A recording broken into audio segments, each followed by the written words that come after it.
నమస్కారం అండి. నమస్తే అమ్మా. 12 నెలల్లో ఆమె గర్భం దాల్చి బిడ్డను ప్రసవించును. ఇది ఏ సందర్భంలో బాబా ఇచ్చిన సందేశం? అది మేము ఒక టైంలో చెన్నైలో ఉన్నాం కదమ్మా. 13 సంవత్సరాల నుంచి మేము 2009 నుంచి చెన్నైలోనే ఉన్నాం. చెన్నైలో అది చాలామంది ఫ్రెండ్స్ అయ్యారు నాకు.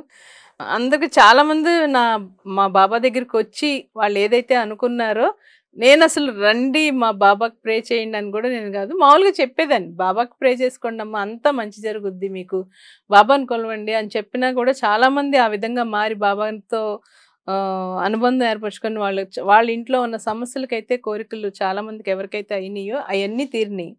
నాకు ఒక ఫ్రెండ్ ఉండేది, పల్లవి అని. తనకి మ్యారేజ్ అయ్యి 12 ఇయర్స్ అయ్యింది. 12 ఇయర్స్ అయింది. కానీ ఎప్పుడు ఏదన్నా భజన కార్యక్రమం కానీ లేకపోతే నాకేదన్నా హెల్ప్ చేయాలన్నా ఆ అమ్మాయి ముందుండేది. తను తమిళ్ మాట్లాడినా కూడా ఒక్కోసారి నా తమిళ్ తనకు అర్థం కాకపోయినా కూడా తను వివరించి నాకు అసలు ఒక తమిళ్ అనేది కొంచెం నేర్పించింది కూడా తనే అనమాట. ఇలా కాదు, ఇలా మాట్లాడు, ఇలాగ చెయ్యాలి అని చెప్పి అంత సపోర్టింగ్గా బాబా పూజ ఏదైనా కూడా తనే ముందు సర్దేది, అంతా చేసేది. ఒకరోజు నేను బాబా దగ్గరికి అదే ఒక ప్రశ్న అడుగుదాం అనుకుంటున్నాను అని చెప్పాను, అంది. ఏడ్చింది, ఒకరోజు వచ్చి బాగా ఏడ్చింది. అందరికీ అన్ని తీరినాయి రాణి, నాకు మటుకు నా మనసులోని కోరిక అయితే నీ బాబా ఇవ్వలేదు అని చెప్పి చాలాసేపు ఏడ్చింది. ఎందుకు అలా బాధపడతావు, ఇస్తారు, ఖచ్చితంగా ఇస్తారు బాబా, ఇవ్వకుండా ఉండరు, కానీ ఓర్పు పట్టు అని చెప్పి నేను అన్నాను. అని నేను బాబాతో అన్నా, బాబా నువ్వు అసలు అపవాదం అనేది నువ్వు వేసుకోకు బాబా. తను ఎందుకో ఇప్పుడు ఎన్నో సంవత్సరాల నుంచి తను ఇక్కడికి వస్తుంది, తన కోరిక ఏంటో మనసులో చెప్తుంది. మరి తనతో పాటు వచ్చిన భక్తులందరికీ వాళ్ళందరికీ అయినాయి.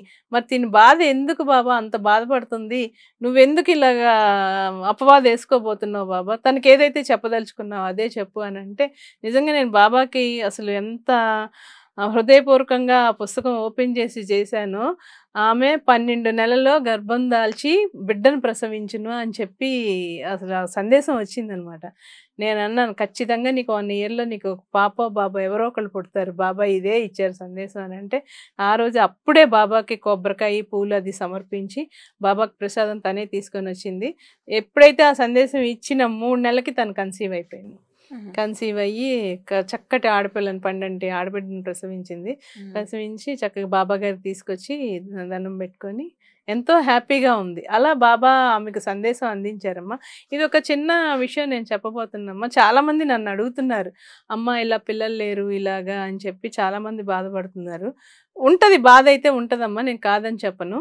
కాకపోతే మనకి ఎంతవరకు ఏదైతే ఇది భగవంతుడి ప్రసాదం అని కాదు, మనలో కూడా ఉంటుంది కదా. శరీర రుగ్మతలు అవ్వచ్చు, ఏదన్నా అవ్వచ్చు, ఒక్కొక్కసారి లేట్ అవ్వచ్చు, ఒక్కోసారి ఫెయిల్యూర్ అవ్వచ్చు. ఇప్పుడు మా కోడలికి కూడా ఫెయిల్యూర్ అయింది. మళ్ళీ ఎప్పుడు వస్తుందా అనే విషయం కూడా నేను తనని ఎప్పుడు కూడా అమ్మాయిని ప్రెషర్ పెట్టడం కానీ ఏది కాదు. ఎప్పుడైతే బాబా మాకు ఇవ్వదలుచుకున్నారో అప్పుడే ఇస్తారు అని చెప్పి అసలు ఏ రోజు ఒక్క మాట కూడా మా అమ్మాయిని నేను అనింది లేదు. మా బాబు కూడా అసలు ఏది కూడా ప్రస్తావన ఎత్తాం. ఎప్పుడు అది ప్రసాదం ఎప్పుడైతే వస్తుందో మనకి అప్పుడే లభ్యం అవుతుంది. దానికోసం ఆ అమ్మాయిని ఇంకా రాలేదు ఆ అమ్మాయిని ఎందుకు బాధ పెట్టడం? మనకేం తెలుస్తుంది, పక్క నిమిషం ఏంటో తెలియదు. భగవంతుడు ఎప్పుడు ఇవ్వాలనేది భగవంతుడు తెలుస్తుంది కదా. ఖచ్చితంగా ఇస్తాడు. ఇవ్వకపోయినా కూడా బాధపడం. ఏది ఎంతవరకు రుణమో అది అంతవరకే అని అనుకుంటాను. ఆ మైండ్ సెట్లోకి రావాలంటే చాలా మనలో చాలా కాన్ఫిడెన్స్ ఉండాలి. అలా రాక చాలామంది చాలా బాధపడతారు. ఒక చిన్న ఎగ్జాంపుల్ చెప్తానమ్మా. అది జరిగింది, కానీ ఇప్పుడు కాదు, ఎప్పుడో ఎన్నో సంవత్సరాల క్రితం. ఒక ఆమె పిల్లలు లేక చాలా అసలు తిరగని గుడి లేదు, చెట్టు తిరగని ప్రదక్షిణ లేదు, అన్ని చెట్లు, అన్ని పుట్టలు, అన్ని దేవుళ్ళకి నమస్కారాలు పెట్టి పెట్టి పెట్టి పెట్టి ఒక 12 సంవత్సరాలు అలసిపోయింది అమ్మాయి. ఇంకా పుట్టరు అని అనుకున్నప్పుడు భగవంతుడిని ఇంకా వేడుకోవడమే, ఆ బిడ్డలు కావాలి కావాలి కావాలి కావాలి అని వేడుకుంది. మొత్తానికి ఎట్లాగైతే కన్సీవ్ అయ్యింది ఆ అమ్మాయి. కన్సీవ్ అయితే ఫస్ట్ ట్విన్స్ ఆడపిల్లల్ని ఇచ్చారు భగవంతుడు ఇచ్చారు. ఆ ట్విన్స్ ఇచ్చాక మళ్ళీ సరే ఇంకా ఆశ పోలేదు, మగపిల్లోడు కావాలి అని చెప్పి వాళ్ళు అనుకోవడం జరిగింది. మళ్ళీ కన్సీవ్ అయింది. మళ్ళీ ట్విన్స్ అబ్బాయిలు పుట్టారు. 4 పిల్లలమ్మ. వాళ్ళ ఆదాయం చూస్తే చాలా తక్కువ. మరి తను కోరికే కదా, బిడ్డలు కావాలి కావాలి కావాలని. ఒక బిడ్డ కోరితే భగవంతుడు 4 బిడ్డల్ని ఇచ్చాడు. కానీ పరిస్థితి ఎలా చేజారిపోయిందంటే 3 బిడ్డల్ని అడాప్ట్ చేసేసుకుంది అమ్మాయి, పోషించే శక్తి లేక.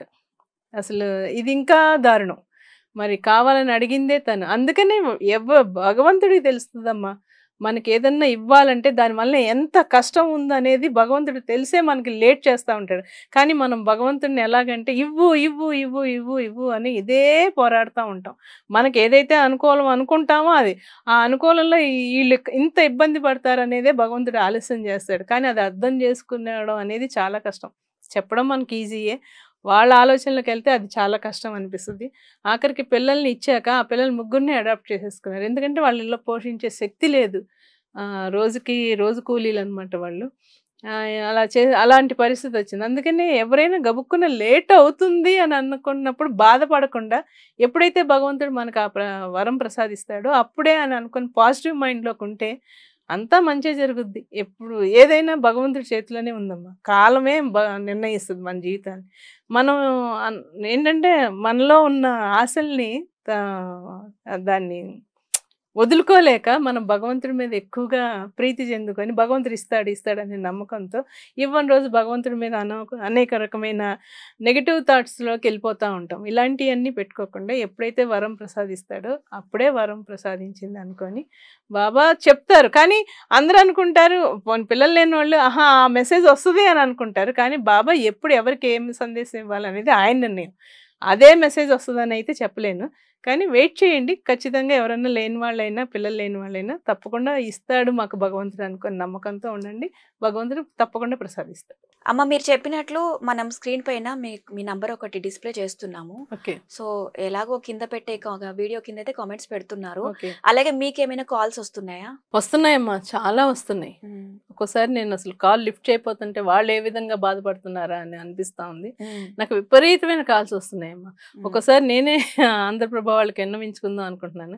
ఎందుకంటే మనం కొన్ని విషయాల్లో డైవర్ట్ అయిపోతున్నాను నేను. నాకు ఉన్న ఆఫీస్ వర్క్సే కానీ ఇంట్లో పూజా విధానమే కానీ ఏదైనా కూడా సమయం లేకపోవడం వలన నేను చాలా కొన్ని వీళ్ళకి కాల్స్కి నేను రిసీవ్ చేసుకోలేకపోతున్నాను. ఎలాగంటే జెన్యున్గా అడిగేవాళ్ళు ఉన్నారు, కానీ కొన్ని చిన్న వాటికి కూడా అది సమస్య కాదు, సందేశం కాదు. అట్లాంటి వాటికి ఏ పేరు ఏమి చెప్పరమ్మా, మేడం మాకు సందేశం ఇచ్చేసేయండి, మేడం మాకు ఇది చేసేయండి, అది చెప్పేసేయండి అని అంటారే కానీ ఆ సందేశం వల్ల వాళ్ళకి ఎంత లాభమా ఏంటా అనేది కూడా, ఎందుకంటే నాకు అసలు ఏం తెలుసుకోకుండా నేను ఎలా ఎమ్మటే సందేశం ఇచ్చేస్తాననేది కూడా నాకు అర్థం కాకుండా ఉంది. ఆఫీస్ టైంలో డిస్టర్బ్ ఎక్కువ అవుతా ఉంది. ఎందుకంటే ఇప్పుడు బాబాకి దూరం అవ్వకూడదు, బాబాకి ఇంకా నేను దగ్గర అవ్వాలి. ఇప్పుడు నేను ఈ ముగ్గురు గురించి చెప్పాను సార్, వాళ్ళలాగా నేను అనుభవం పొందాలి అంటే నేను చాలా ముందు నేను చాలా మార్చుకోవాలి. నాకు అసలు ఏ జాతకాలు జ్యోతిష్యాలు ఇట్లాంటి ఏదో లీలలు అయ్యయ్యో చూపుతారు బాబా, అలాంటి ఏం లేదమ్మా. నాకు సందేశం ఇస్తున్నారు, నా లీలలు నాకు జరుగుతున్నాయి అంతవరకు. నేను ఎలా నడవాలనేదే బాబా గారు చూపిస్తారు, నేను ఎలా ఉండాలనేదే బాబా గారు చూపిస్తారు. నేను ప్రతి ఒక్కళ్ళని అలాగే మార్చుకోండి, మీరుగా తెలుసుకోండి. గూగుల్లో ఉంది, కరెక్ట్గా ఫోన్లోనే ఉంది. Saibaba question and answers 1 to 720 అందులో ఉంటాయి. లేదా ఇప్పుడు నేను షిరిడీలో మొన్న చూశానమ్మా, నేను ద్వారకామాయి పక్కన చావడికి వెనకాల హనుమాన్ మందిరం ఉంటుంది. హనుమాన్ మందిరానికి రైట్ సైడే పుస్తకాల షాల్ ఉంది. ఇక్కడ భక్తుల సమస్యలకు బాబా పరిష్కారములు అనే పుస్తకం నాకు కనబడింది. అలాగే ఇంకో పుస్తకం కూడా కనబడింది. నేను సాయివేదం గ్రూప్లో పెట్టాను, ఎవరైనా షిరిడీ వెళ్తే మీరు తెప్పించుకోండి. ఇలాగే బాబా ఇప్పుడు నా సందేశాల పుస్తకమే కావాలంటున్నారు. సందేశం పుస్తకం ఏదైనా ఒకటే, కానీ మీకు అక్కడ బాబా చెప్పేది మీరు అర్థం చేసుకోవాలి, అది తెలుసుకోవాలి. ముందు అది నేర్చుకోండి. ఇట్లా పుస్తకం ఉంది. ఎవరన్నా చాలా మంది ఎవరో ఒకళ్ళు రిలేటివ్స్ షిరిడీ వెళ్ళడమో లేకపోతే వాళ్ళే వెళ్ళడమో జరుగుతుంది. పలానా ప్రదేశం కూడా నేను చెప్తున్నాను కాబట్టి ఆ పుస్తకాలు మీకు లభించేటట్టే మీరు తెచ్చుకొని ఖచ్చితంగా మీరు అలవాటు పడండి. అలవాటు పడితేనే మీకు అర్థం అవుతుంది. నేను చెప్పేస్తే కృపారాణి మేడం చెప్తే మటుకు అర్థం అవడం అనేది జరగదు. వాళ్ళకి కోపం రాకూడదు, నాకు కోపం రాకూడదు. ఎందుకంటే నేనున్న పరిస్థితుల గురించి నేను చెప్పవలసి వస్తుంది కాబట్టి ఒక్కోసారి ఇవ్వలేకపోవచ్చు. ఒక్కోసారి సరే జెన్యున్గా ఓల్డ్ ఏజ్ వాళ్ళు చాలామంది 75 years అబోవ్ వాళ్ళు వాళ్ళ బాధని ఏదో చెప్తూ ఉంటారు. అలాంటి వాళ్ళకైతే నేను కొంచెం ఒక టైం తీసుకుంటున్నాను. సండే అయితే నేను కొంచెం ఫ్రీగా ఉంటానమ్మా. కానీ అన్ని కాల్స్ ఎత్తాలంటే ఒకరోజు ఏ ప్రోగ్రామ్ ఎలా పడుతుంది అనేది నాకు అర్థం కాకుండా ఉంది. వాళ్ళు ఎలా పాజిటివ్గా తీసుకున్నా నెగిటివ్గా తీసుకున్నా నాకేం బాధ కాదు. ఇది ఎవరి కాళ్ళు స్వయంకృత అపరాధంగా వాళ్ళు తెలుసుకోవాల్సిందే. నేను చెప్తే వాళ్ళకి సాల్వ్ అయిపోతుందని కాదు. ఇప్పుడు నా గ్రూప్ సభ్యులు ఉన్నారు, సరే చాలామంది అడుగుతున్నారు మమ్మల్ని గ్రూప్లో జాయిన్ చేసుకోండి. అలా అన్న వాళ్ళకి నేను గ్రూప్లో యాడ్ చేస్తున్నాను కూడా. ఉండేవాళ్ళు ఉంటున్నారు. ఓకే. వాళ్ళకి ఏదైనా నచ్చకపోతే వాళ్ళు లెఫ్ట్ అయ్యేవాళ్ళు అవుతున్నారు. నేను దానికి కూడా దేనికి ఫీల్ అవ్వడం లేదమ్మా.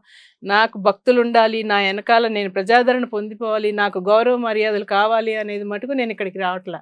నేను బాబా గారి గురించి 10 మందికి నేను తెలియచేయాలి, 10 మంది తెలుసుకోవాలి, 10 మంది మారాలి అనే ఉద్దేశంతోటే నేను నాకైన అనుభవాల గురించి చెప్తున్నానే గానీ, నేను ఒక గురువుగానో లేకపోతే ఇంకేదన్నా గౌరవ మర్యాదల కోసం అయితే నేను పాకుపడట్లేదమ్మా.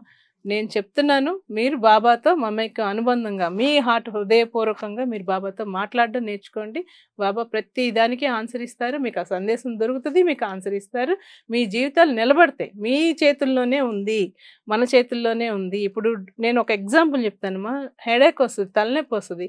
ఒకరోజు ట్యాబ్లెట్ వేసుకుంటాం, రెండో రోజు వచ్చింది ట్యాబ్లెట్ వేసుకుంటాం, మూడో రోజు వచ్చింది, ఇంకా నాలుగో రోజు ఏం చేస్తాం? రోజు ఇలాగ వస్తుంది ఏంటనేది డాక్టర్ దగ్గరికి వెళ్తాం కదా, పరిష్కరించుకుంటాం కదా. దానికి తగ్గ ఏంటనేది మనం టెస్టులు అన్నీ చేస్తారు డాక్టర్స్, అదేంటనేది తెలుసుకుంటాం. అలాగే మీ సమస్యను ఒక రోజు కాదు, 2 రోజులు కాదు, 3 రోజులు చెప్పండి బాబా గారికి. చెప్పి మీరు క్లియర్గా మాట్లాడుకోండి. బాబా ఇలా ఉన్నాను, ఈ వేదనగా ఉంది, ఈ వేదన నువ్వు ఎప్పుడు తగ్గిస్తావు బాబా, తట్టుకోవడం చాలా కష్టంగా ఉంది, ఇదిగా మాట్లాడండి అమ్మా. అప్పుడు బాబా అర్థం చేసుకుంటారు. మన చేతుల్లోనే ఉంది, మన జీవితాన్ని మన చేతుల్లోనే నిలబెట్టుకోవాలి. అంతేగాని ఎక్కడికో వెళ్ళిపోతే దారి దొరుకుతుంది, అక్కడికి వెళ్ళిపోయి ఇక్కడికి వెళ్ళిపోయి వృధా ప్రయాసలు వద్దు. మీరు ఎక్కడికి పరిగెత్తద్దు. మీ ఇంట్లో మీరు చక్కగా పూజ చేసుకోండి, మీకు మనశ్శాంతి దొరుకుద్ది, ఆనందంగా ఉంటారు, సంతోషంగా ఉంటారు. ఇది బాబా పుస్తకం, సందేశాల పుస్తకం అన్నమాట. ఈ పుస్తకం చూసి మీరు మీ సందేహాన్ని, మీరు అనుకున్న కోరికని, ధర్మబద్ధమైన కోరిక కానివ్వండి, ధర్మబద్ధమైన సందేహాన్ని కానివ్వండి, ఏదైనా సరే ఇలాంటి పుస్తకంలో ఖచ్చితంగా మీకు బాబా సందేశం దొరుకుతుంది. ఏదైనా పెద్ద సమస్య వచ్చినప్పుడు అప్పుడు కృపారాణికి కాల్ చేయండి. అంతవరకు కావాలంటే వీడియో కింద మీరు కామెంట్స్ పెట్టండి. ఆ కామెంట్స్ నేను చదివి వినిపిస్తాను. కృపారాణి గారు ఏమన్నా తనకు తోచిన సందేశం ఏమైనా చెప్తారు.